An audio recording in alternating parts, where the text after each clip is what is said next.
Governor Ortom. Well, since we last met on this same program, there have been other developments. You said the people of Benue State should hold President Buhari responsible for killings in Benue.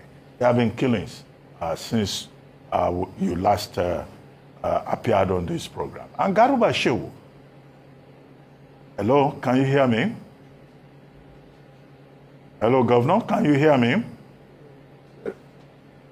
Yeah, faintly, but I can... Okay, you are hearing me. And Garuba Shehu has since issued a statement saying that you are a disgraced governor and that President Buhari has done a lot for the people of Benue State with regard to ensuring security of lives and property. Only a few days ago, you were promising that you will support the incoming APC governor of Benue State and that you will give your support to Father Alia.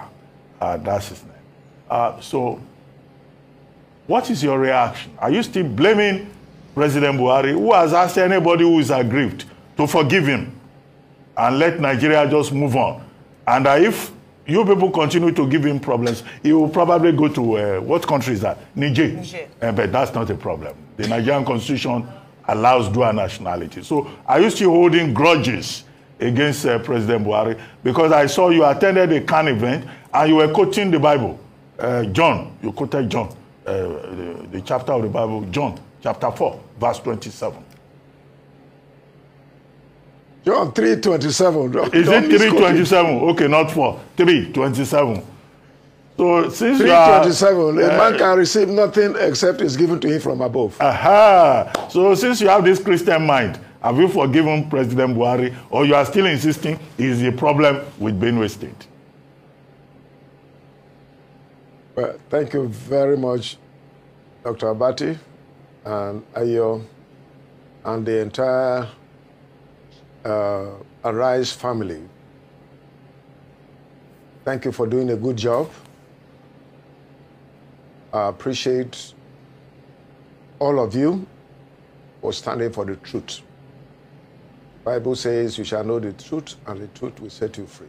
And until we get to the level that every Nigerian we want to respect the truth and ensure that we have a constitution and we should respect the provisions of the Constitution, then everything will work out.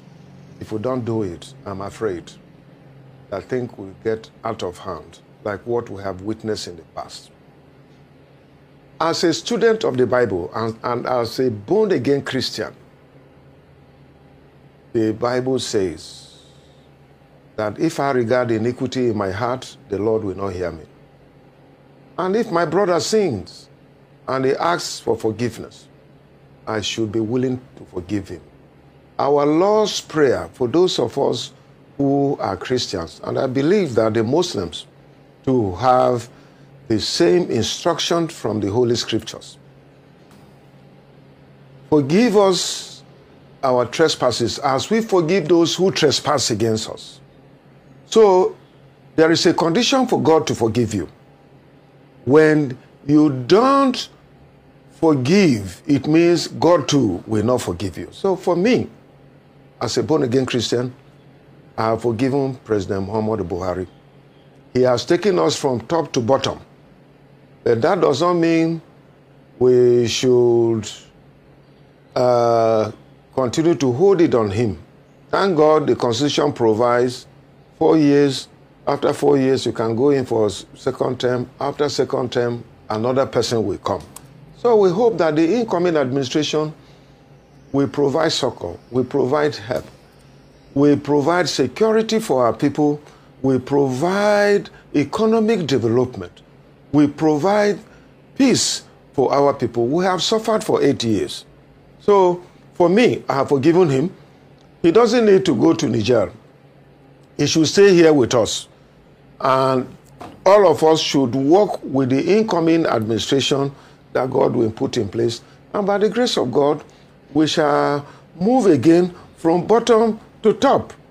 I know that in 2018, when some of us had the privilege of serving with President Goodluck Jonathan. We were taking Nigeria from bottom to top to a certain level. But now we are at the bottom. And I tell you the truth, the celebration of my defeat, which was orchestrated by the villa, monies were spent. You know, the people talk about corruption. Corruption is from the villa itself. I know how much that was given to Benue State to ensure that I lose election. Fine and good. God has permitted it, and I have accepted it, and I have accepted to move on.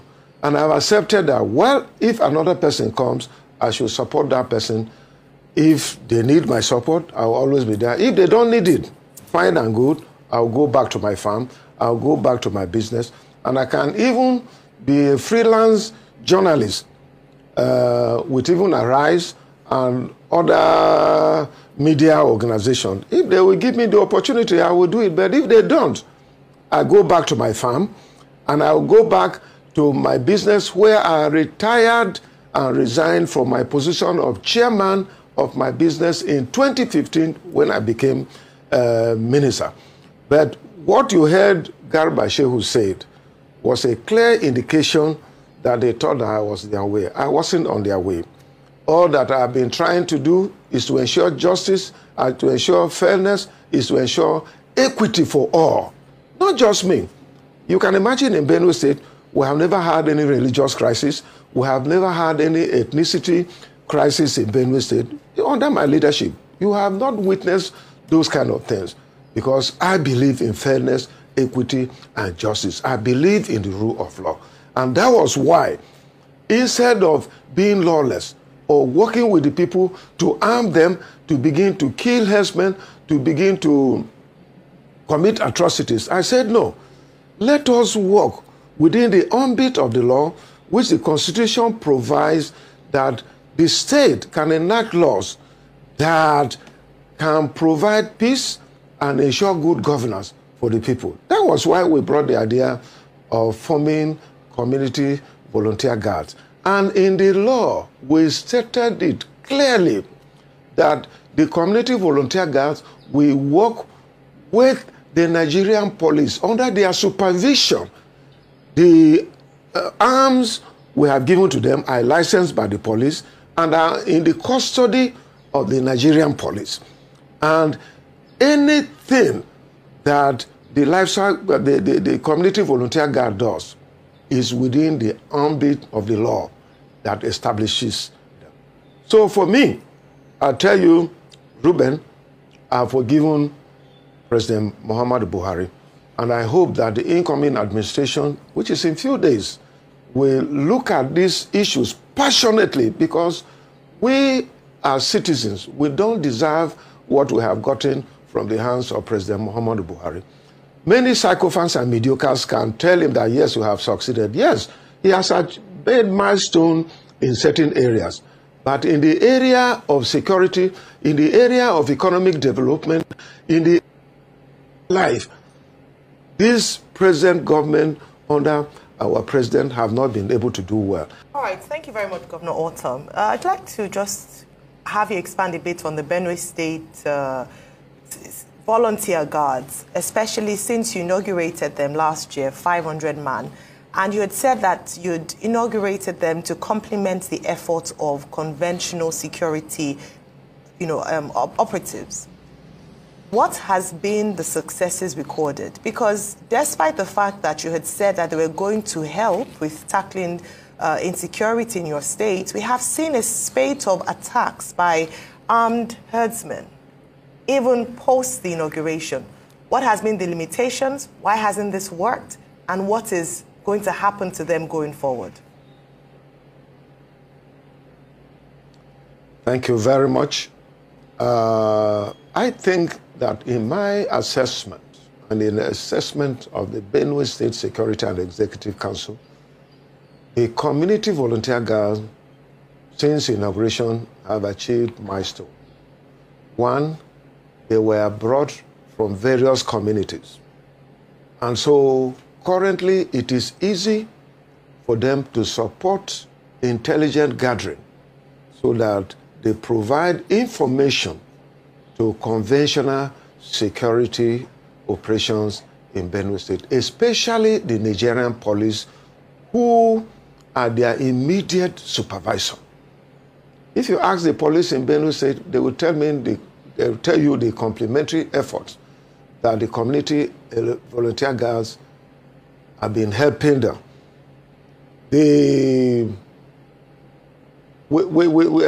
We have kindreds, we have council wards, we have local governments, and all these community volunteer guards are there.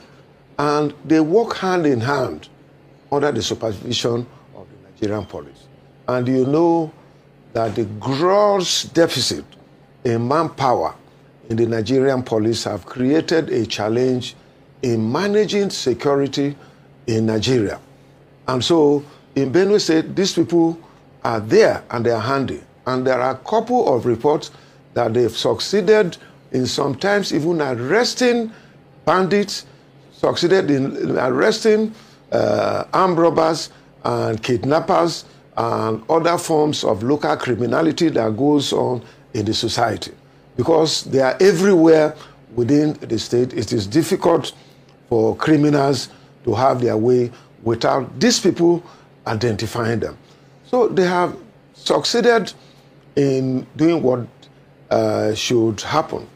But it is unfortunate, and that is what I have been saying since 2016 when I came in as governor of Benue State, that the federal government seems to be complicit in the manner the herdsmen are killing our people.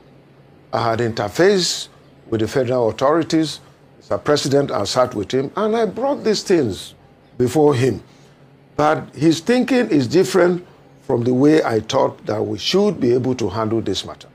Because the truth is that when you allow the Fulani herdsmen to carry AK-47 and then allow the local people and even the community volunteer guards, I think the highest weapon they have is pump action.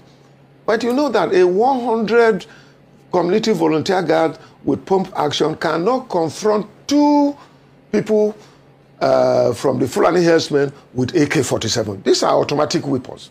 And that was what led my state executive council to apply to the president and the federal government to also permit us to at least allow the community volunteer guards to be armed with automatic weapons so that they can truly confront these herdsmen who are creating terror, creating sleepless nights, and who are creating pains in our people. If that was done, I can tell you that would have succeeded, because these community volunteer guards were trained by the army, they were trained by the police, they were trained by the civil defense, they were trained by the DSS, and they are disciplined. These are able young men with the capacity to do away with these terrorist Fulani herdsmen who have been creating nightmare for our people. But unfortunately, when we applied, we were told, and we are law-abiding citizens, that those weapons are prohibited for citizens to carry. So they cannot allow us license to have them. But the challenge I have with the federal government respond to my request to have automatic weapons for my community volunteer guards is that why are they allowing Fulani herdsmen to carry this weapon? Where have they arrested these Fulani men and taken them to court and prosecuted them and dealt with? That is the challenge I have. So it is unfortunate, it is impossible for the community volunteer guards to have den guns, to have a single barrel shotgun or pump action and confront these men who come in their numbers with automatic weapons and kill people every day at will and go back. So this is a challenge, and I have been asking, but I, as a law-abiding citizen, I have never encouraged any form of lawlessness or any form of purchasing arms for people which are illegal, because I know that allow this level of illegality will bring lawlessness, and lawlessness will bring anarchy. And when you have anarchy in the community, it means that there can be no rule of law, and then if people will continue to be killed. And if there is anarchy in the society, nobody will be safe. Myself, I will not be safe. The president will not be safe. Nobody will be safe. But I think that the federal government will have to think twice, because these killings are not just going on in Benue State. They are going on in Plateau State. They are going on in even Mr. President's hometown, in Katsina. They are going on in Zamfara. They are going on all over the country. It is not just an exception. Governor So Ortom? I think that we need to come together to work together on this. Well, Governor Ortom, yes, you said as much at the CAN event this week. There are two quick questions. We have just a few minutes to go.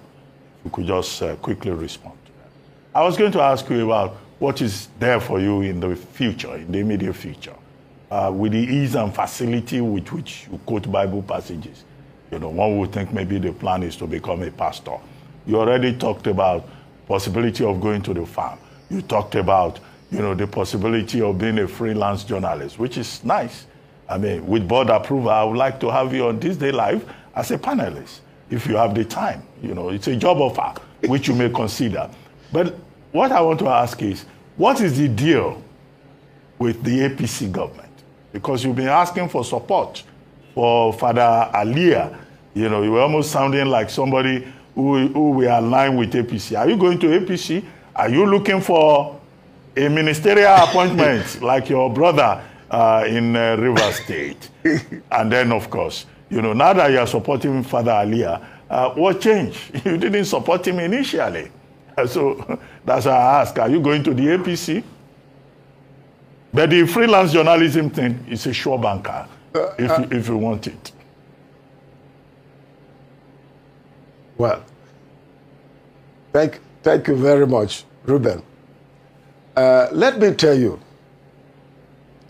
that is one thing that is wrong with our system of politicking in Nigeria. But for me, as a Christian, I'm guided. Look, power belongs to God. He giveth it to whosoever he wills. You can imagine, I won the election in 2015 as governor of Benue State, 23 local governments. In 2019, despite all the intimidation, opposition against me, I still won 23 local governments. I contested for Senate, 7 local governments, and they said that I lost. That was why I did not bother to go to court. Initially, my people pushed me to go to court, but I said, no, I withdrawn, I will not go to court. So that shows you that I have the fear of God.